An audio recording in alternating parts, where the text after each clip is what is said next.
Hey guys, Patrick here in South Fort Worth. I've made a video before, quick and easy way to breed egg scattering fish. I wanted to make a more comprehensive video this time, so I took several weeks to go and breed some fish and show you some of the fish that I bred from start to finish. And we're going to go and take a look at how to get a bigger yield, some of the mistakes that I've made, and some things that worked out, because you can see all the fish that I have in here. So let's take a look. Here I've set up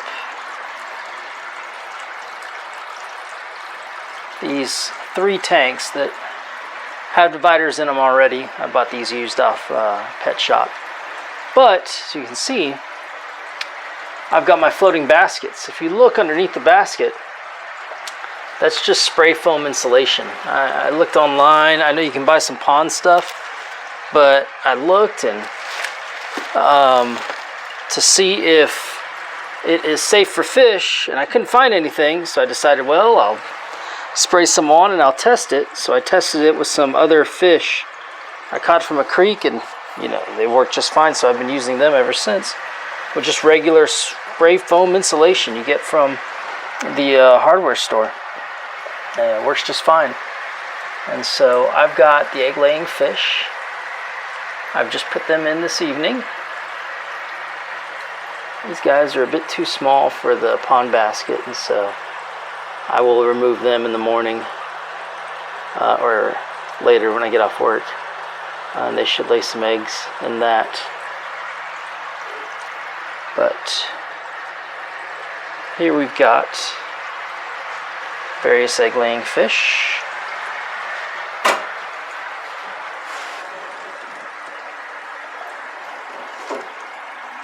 The eggs will fall through the basket and be fertilized and fall on through. Hopefully, that's the idea. I don't think all of them are going to be successful breeding tomorrow morning, but I'm sure some of them will be. And then we'll get some fry for them, take them out, get some other pairs, put them in, repeat the process till we get some fry. Got some fry in here that are probably 2 weeks old or so. Last night, the fish went in,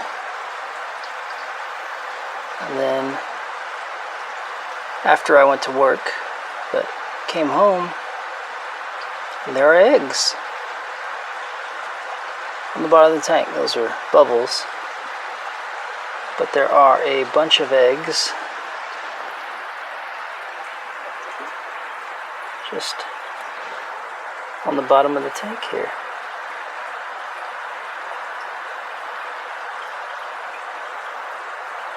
You can't see all the way back. Those are all eggs.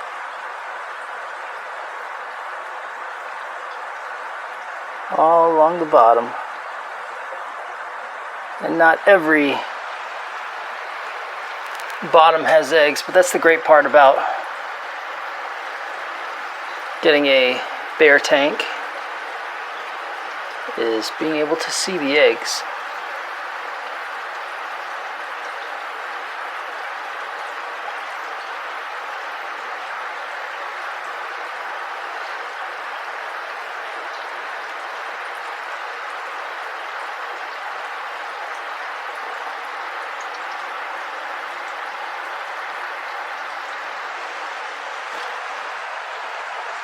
And then what I did was, the ones that I knew had laid, I took them out and I just put some others in so that there could be more eggs. So Wednesday night I put in fish in here. It's Saturday morning.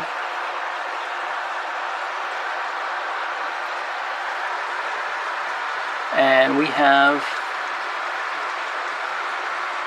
eggs that have hatched.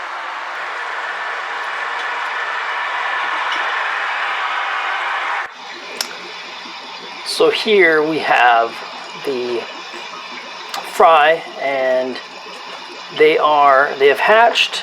they are getting to the point where they're using up their egg sac.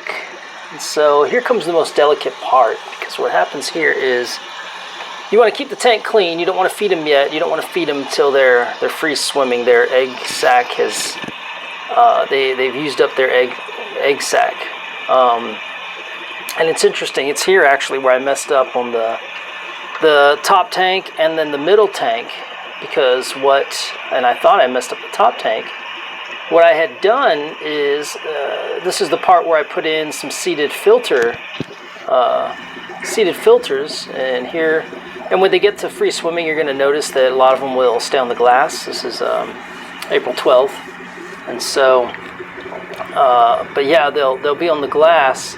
When I put in, I put in 2 smaller sponge filters on the middle one. On the top one, I put in one big one, and when I put that one in, and it's been seated for a while, when I put it in, I got a bunch of gunk that got squeezed out of the filter, and it got all in the bottom, and that scared me a bit. I thought, oh no, they're gonna wiggle around the detritus and stuff, and they're gonna do poorly. Well, it was actually the opposite. The tank where I got all that stuff in had that bigger sponge filter. That's the one the fry did really well in, and the one without the detritus, they didn't do so well, and I didn't get as good of a yield as I did in the top tank. So here's a kind of an update on the same day, April 12th, and these are the ones that I did the kind of the quick and easy way of breeding them, and the yield sizes aren't as big on that one, just because I just kind of leave it in and go. But I did get a higher yield with the ones inside, and that was the goal, is to get that higher yield. And I'll know for next time. This is a top view looking down. You can see just a bunch of the fry. And this is the next day, April 13th. But now what I'm going to do, and probably help you, if you have a sponge filter that has been in a tank for a bit, is seated, and I always try to keep an extra sponge filter in the tank somewhere, maybe several of them, just so that they're always seated with something and I can move them wherever I want. They're already cycled. They've already got beneficial bacteria and everything. But yeah, just squeeze some of that junk, that filter stuff, right as they're about to start feeding, and then they'll be able to graze on that stuff throughout the day. And it seems like there's a better yield when that junk is on the bottom. They like it, they eat it. So I want to speak real quick about water changes and keeping the water quality well and good for any fry that you might have.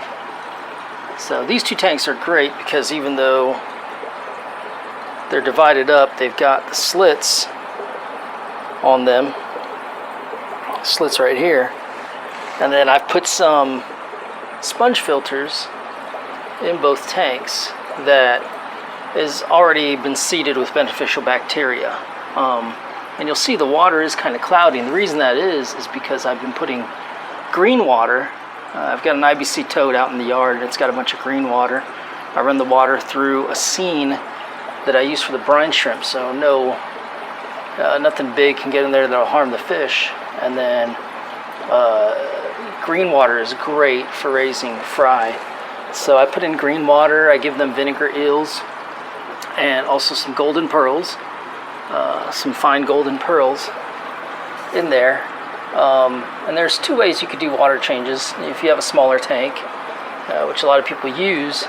A lot of times I like to get a white bucket and drain water into the white bucket. And that way, if any fry get in there, I can see them and then move them out, move them back. The way I'm doing it on these, though, is I've just put a brine shrimp net and put a rubber band and rubber banded it to the end of the hose so that none of the fry can get sucked in. So I'm going to drain the water down slowly and then fill it back up with pre-treated water that I've already had in a brute trash can, so that it's already, and I don't have any heaters or anything, they're just inside the house. I keep the house like 75 to 78 degrees, and the water from the brute trash can is just gonna go in there. If you keep your house colder, you might need a heater, you know, but 72 up, you should be fine. So sometimes at night it gets a little cooler if I don't have the heater on. But you can see there quite a few, and they're doing great. I put more in these bottom ones 2 days ago. Yesterday I had nothing, but the ones in here laid some eggs. So I'll move them out today. Put another pair that, some that I see are just full of eggs. I'll put them in there. Look to get more eggs. Make sure you do regular water changes. Doesn't have to be big, but do regular water changes just to keep that water quality nice and good. Let's talk a little bit about this green water that you can use to feed fry. You want to make sure that if you're making the water outside, you don't get anything in it that would eat the fry.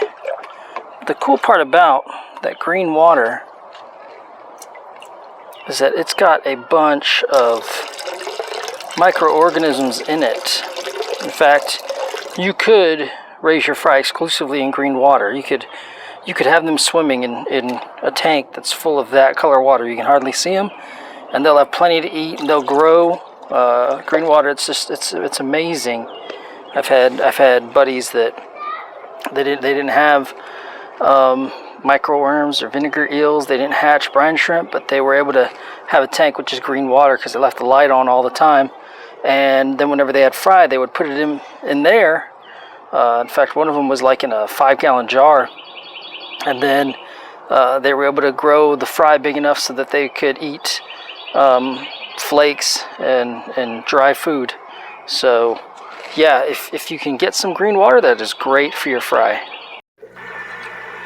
Here we are, April 17th, and you can see just how much they've grown. They're eating twice a day. I hatch brine shrimp before I go to work. I have some that I put in from the night before. I'm also giving them golden pearls, green water, and so they get that in the morning, and then they get a heavy feeding in the evening. And at this point, I'm doing water changes once every 2 days, once every 3 days, and you can do it once daily.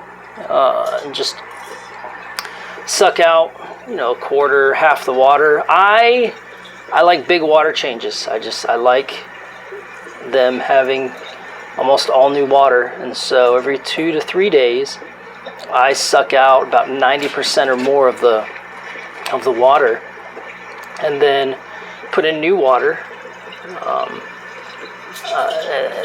So feeding heavy, big water changes, you're going to have an accelerated growth with them. They get to eat a lot. There's not any pheromones that is going to inhibit growth, and so they're going to grow. And that's the goal when you have them this small. You want to grow them up quick. And once they're eating brine shrimp, because when they're smaller, they take vinegar eels, the green water. But when they get bigger, they get to the size where they can eat brine shrimp, you're kind of out of the danger zone. Then, just as long as you keep that water clean, you're going to be good. Here, I show you, I just drain it out, right out the front door. I've got that brine shrimp net over the end, and I just rubber band that over the end of the intake there, and just drain out that water. And I mean, it drains out until that stops. So you see how low that water gets, how much water I drain. And you can see those big bellies. That's what you want with these fry. You always want those. You always want those bellies nice and full. And you can tell they're eating brine shrimp because those bellies are nice and orange. The ones with the darker spots on them, those fry, those are going to be, I can tell, I've bred several of them, those are the Odessa barbs. So Odessa barbs bred in here, and I think on the left side when I had this going on, I had the zebra danios that are long fin. Here's the brute tote that I've got, and I just have a hose coming in. I've made this PVC thing. You can get these at Home Depot or Lowe's, and then you go heat up PVC, put sand or blasting sand or something inside the PVC, and then heat it up. You can heat that in the oven or use an air heat gun and bend the PVC.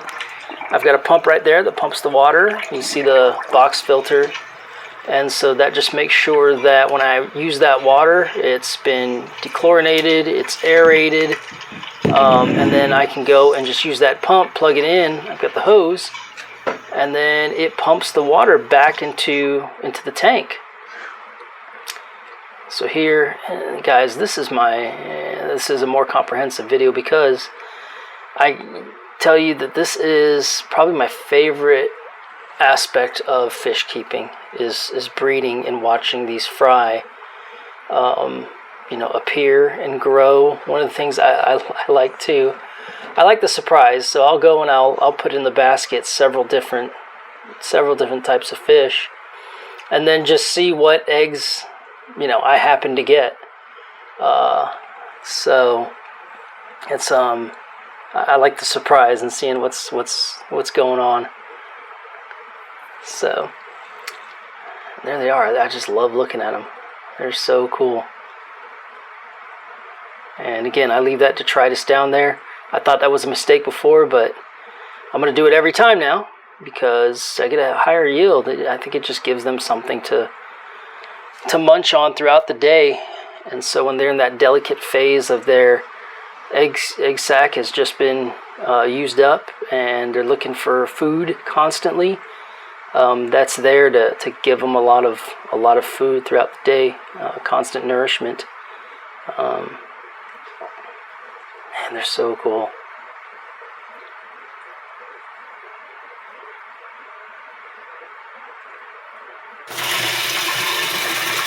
This is how I fill up the tote. So you can see that PVC I bent and put that end on. And here I use safe. I use the powder because it's better. 1/8 of a teaspoon there. It's good for 25 gallons. So it doesn't take much. That's about 50-60 gallons. So I use like a quarter teaspoon of safe, and this is what I do to treat it. I get the safe, got that a little bit over the quarter teaspoon there. All right, flatten it out and then put it in. Boom, water is treated. That's all it takes.